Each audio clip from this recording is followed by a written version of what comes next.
Hello everyone, welcome to 360 on History. Please check out the website 360onhistory.com, join us on social media and subscribe to our YouTube channel 360 on History. Today, we are going to talk about the story of the calendar. Specifically, a short story of how the Gregorian calendar was adopted on October 4th in 1582. Let's start with the Julian calendar.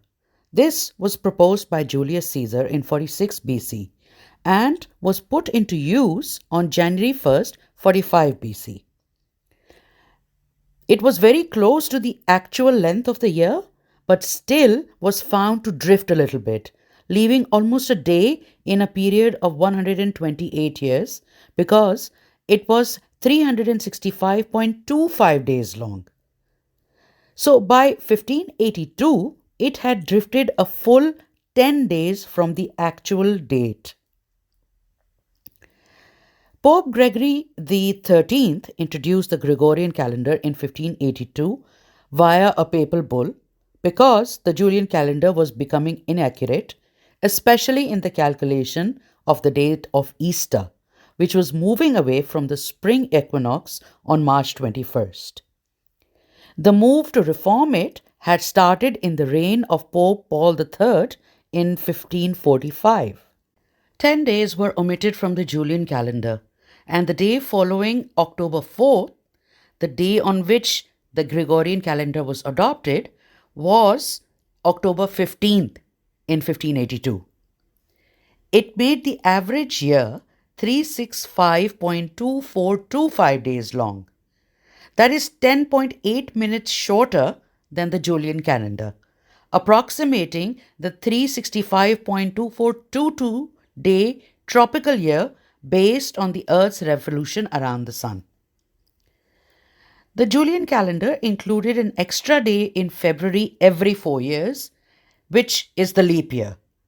However, Aloysius Lilius, the Italian scientist who initially developed the new Gregorian system, realized that the addition of days made the calendar too long. So, he devised a system whereby leap years can be calculated as, quote, every year that is exactly divisible by 4 is a leap year, except for years that are exactly divisible by 100. But these centurial years are leap years if they are exactly divisible by 400. For example, the years 1700, 1800 and 1900 are not leap years, but the year 2000 is. Yes, I know it's a little bit complicated. Subsequently, the German mathematician and astronomer Christopher Clavius modified the Gregorian calendar after the death of Aloysius Lilius, proposing a final calendar reform that was adopted in 1582. The Gregorian calendar was soon adopted by Catholic countries around the world.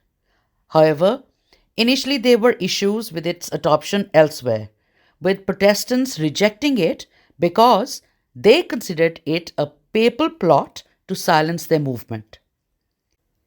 Eventually, Protestant countries accepted the new system by the 1700s, with Great Britain and its colonies adopting it in 1752.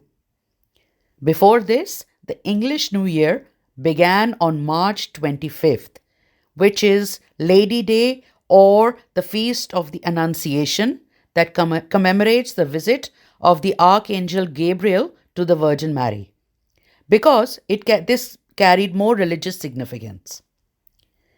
Some European countries considered December 25th, that is Christmas, as the start of the new year. Orthodox countries were even more resistant, taking the next few centuries to finally embrace the new system. Greece was the last Christian Orthodox country to do so in 1923. Side note, the Orthodox Church had broken away from the Roman Catholic Church about 500 years before because of the differences between the Eastern and Western Roman Empire. So, to continue, National churches in Orthodox countries have never fully accepted Pope Gregory's reforms. Still, the calendar is now used all over the world and also carries secular references such as Common Era. Although Aloysius Lilius' method closely synced the calendar with the seasons, his system is still off by 26 seconds.